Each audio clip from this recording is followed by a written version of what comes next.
उसके लिए मैं सॉरी बोलता हूँ। ठीक है, आगे चलते हैं। थोड़ा कॉल आ गया था इमरजेंसी, इसलिए थोड़ा सा डिस्टर्ब हो गया। ठीक है, चलिए हम लोग चलते हैं। आज पढ़ते हैं कि मेंटल के बारे में, कि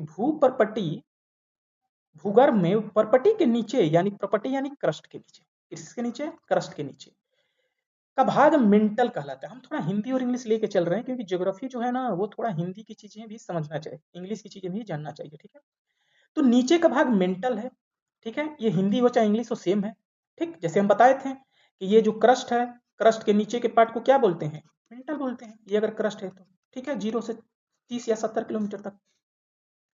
या मुंह असंतता डिसकंटिन्यूटी, हम बताएंगे आगे डिसकंटिन्यूटी के बारे में, जब पूरा कोर आपको पढ़ा लेंगे, इनर कोड और अपर कोड, जब सब चीज पढ़ा लेंगे तब बताएंगे इसे।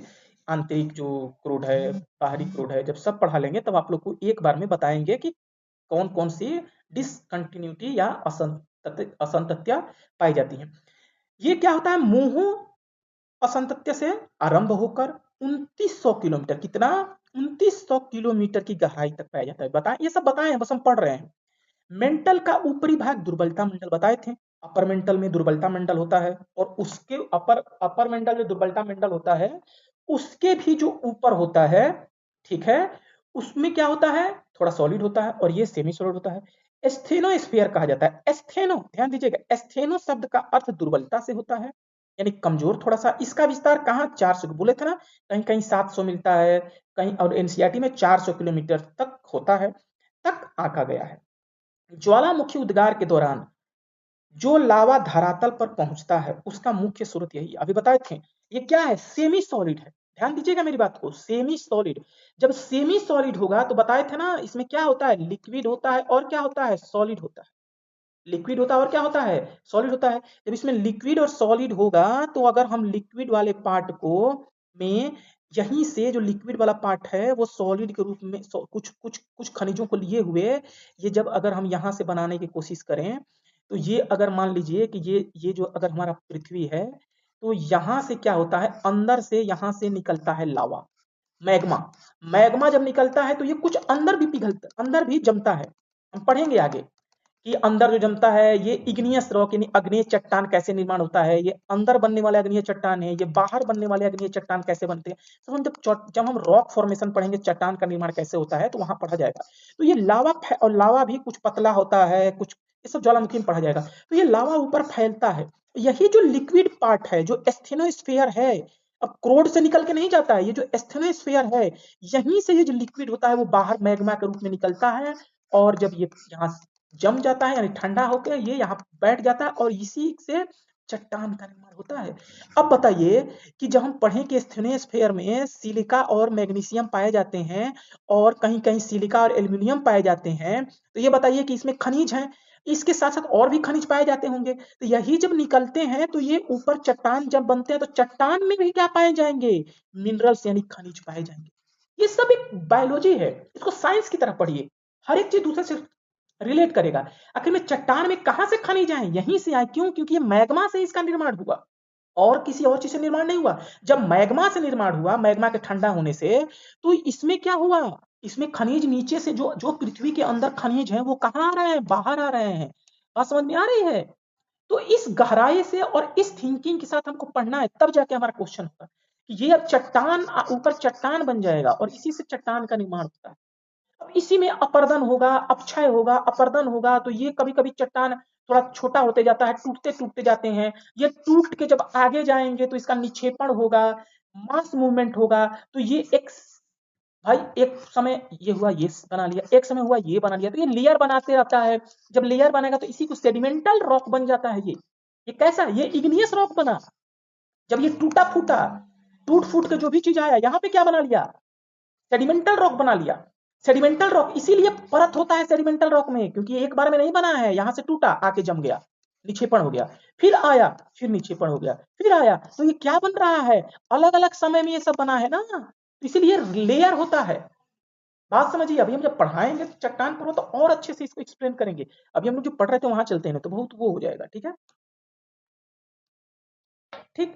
तो यहां पे अगर हम ध्यान दें अब, तो यहां पे हमने पढ़ा कि स्थेनो का शब्द ये ज्वालामुखी उद्गार के दौरान लावा जब धरातल पर पहुंचता है तो उसका मुख्य स्रोत है। समझ में आ गया?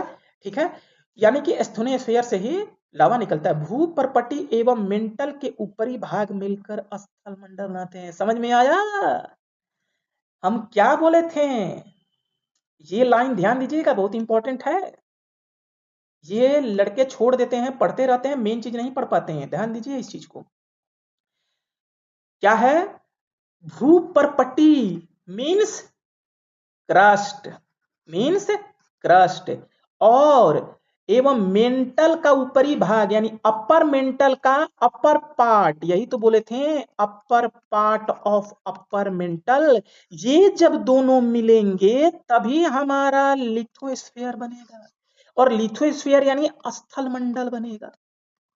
अरे कुछ दिमाग में घुस रहा है, समझ में आ रहा है? ऐसे पढ़िए ज्योग्राफी को।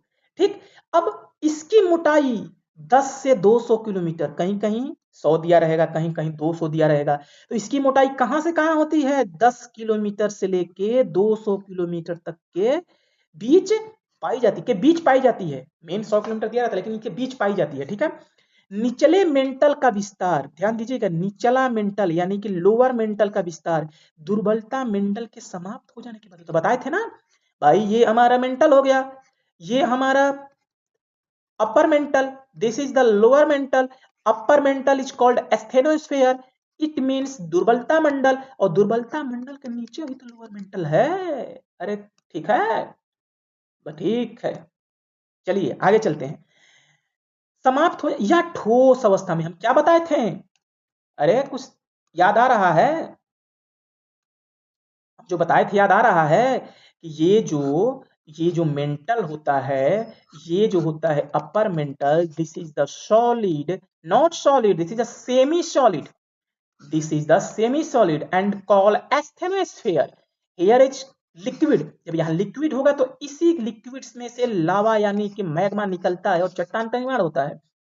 अब इसके नीचे पाया जाता है लोअर मेंटल। लोअर मेंटल का मतलब क्या हो गया? ये हम इतने बार इसलिए बोल रहे हैं ताकि आप लोग को याद हो जाए।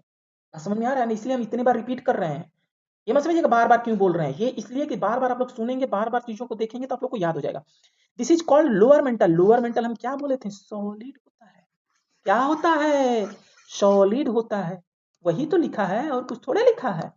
ठीक है, तो हम लोग जो कोर वाला पार्ट होगा वो कल पढ़ेंगे। कोर वाले में कुछ है नहीं, बस बता देंगे, थोड़ा सा है, ऐसे बता ही दिए हैं, लेकिन कुछ बता देंगे क्यों आखिर में लिक्विड होता है ऊपर, क्यों अंदर वो होता है। ठीक है, चलिए तो आज का क्लास यहीं समाप्त हुआ। हाँ, अब कुछ बात बात बोल देते हैं। जैसे अगर आप लोगों को लगेगा कि हाँ जो सर हैं, कौन सर, हमको सर मत समझिए। अगर आप लोग छोटे हैं तो समझिए कि हम बड़े भाई हैं। ठीक है, आप लोग के बड़े भाई हैं।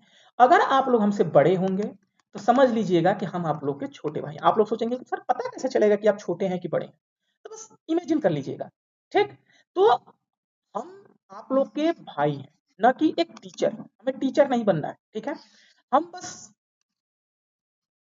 चाहते थे कि थोड़ा सा कंटेंट डिलीवर कर दें, ताकि जो हमारे जो हम जानते हैं, अगर अगर लगता होगा, अगर लगता है कि हाँ आपके बड़े भाई या छोटे भाई जो मैं हूं, मैं अगर अच्छा एक्सप्लेन कर रहा हूं, अगर अच्छा समझा पा रहा हूं, तो आप लोग कमेंट कीजिएगा। ठीक है, तब मैं मुझे पता चलेगा कि आखिर में पढ़ा कैसा रहा हूं। पढ़ाना मैं नहीं बोल सकता हूं, मैं आप लोगों को समझा कैसा रहा, मैं आप लोगों को कैसे समझा पा रहा हूं। ठीक है, उस हिसाब से मैं पूरा जो एनसीईआरटी है, क्या है, जो पूरा एनसीईआरटी है, उस पूरे एनसीईआरटी को मैं, जो ज्योग्राफी है, जो हिस्ट्री है, जो पॉलिटी है, यानी ऑल सब्जेक्ट, मैथ भी, मैं मैथ भी पढ़ाऊंगा। ठीक है, साइंस भी पढ़ाऊंगा। ठीक, सारे चीज पढ़ाऊंगा मैं। तो इन सारे चीजों को मैं एक्सप्लेन करके यहाँ पे आके आप लोगों को समझाऊंगा। ठीक है, अब आप लोगों को लग रहा होगा कि नाम क्या है। मेरा नाम है ब्रजेश सिंह। ठीक है, ब्रजेश सिंह मेरा नाम है। मैं आप लोग का छोटा भाई, या फिर अगर हमसे छोटे हैं आप लोग तो आप लोग का बड़ा भाई। ठीक है, मैं कोई टीचर नहीं हूं, मुझे बहुत ज्यादा वो नहीं है, मैं बस समझाने की कोशिश कर रहा हूं। अगर समझा पाता हूं तो आप लोग, कुछ नहीं करना है आप लोगों को, बस कमेंट करके हमें बता देना है कि हाँ, मैं अच्छा पढ़ा पा रहा हूँ, समझा पा रहा हूँ या नहीं समझा पा रहा हूँ। ठीक है?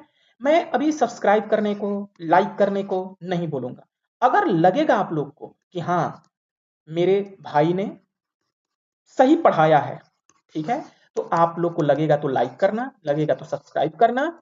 मैं बस चाहता हूँ कि मैं आप लोगों तक एक बेस्ट थॉट पहुँचा सकूँ, बस और कुछ नहीं। अभी मेरा यही टारगेट है, ठीक है? तो मैं वीक में, अभी मेरे एग्ज़ाम्स भी हैं कुछ, तो मैं वीक में 1 या 2 वीडियो भी डालूँगा। 25 के बाद मैं कोशिश करूँगा कि डेली 1 वीडियो डालने की कोशिश करूँ। उसके बाद जब सारी चीज़ें ठीक चलने लगेंगी, तो मैं एक प्लेलिस्ट बना दूँगा सब चीज़ का अलग-अलग, ठीक है? आप लोग बताइएगा ज़रूर कि कैसा समझा रहा हूँ, ठीक है? चलिए, थैंक यू, बाय आप लोगों को। आप लोग अच्छे से पढ़ाई कीजिए, पढ़ाई ही सब कुछ है, पढ़ाई करेंगे तो आगे चल के अपनी अपने हिसाब से सारी चीज़ें कर सकते हैं, ठीक है? बाय।